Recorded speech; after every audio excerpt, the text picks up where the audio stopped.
Samantala mga kwento, excited na ang mga boxing fans sa probinsya ng Bohol matapos opisyal na inanunsyo ng PMI Bohol Boxing Promotions ang paglahok ng anak ng boxing legend na si Manny Pacquiao at yan ay walang iba kundi si Eman Bacosa Pacquiao sa darating na February 28, 2026. Sa isang Facebook post ng PMI Boxing Stable, kinumpirma na bahagi si Eman na inaabangang boxing event na gaganapin sa Tagbilaran City, Bohol.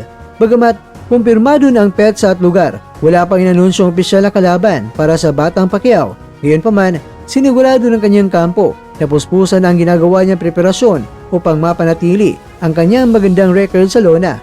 Matatanda ang huling nagpakitang gila si Emma noong October 2025 sa The Thrilla in Manila 2 na kung saan tinalo niya si Nico Salado via unanimous decision. Ang nalalapit na laban sa Bohol mga kwento ay nasang magiging mas matindi dahil ito ang unang pagkakataon na sasabak ang binata sa teritoryo ng mga Bulanon.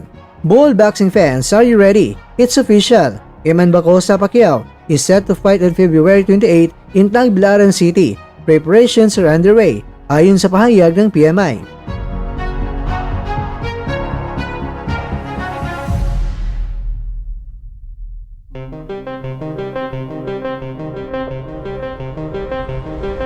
Mga kakwento, inaasang darigsain ng mga tagahanga ang nasabing event para masilayan na taglay nga ba ni Eman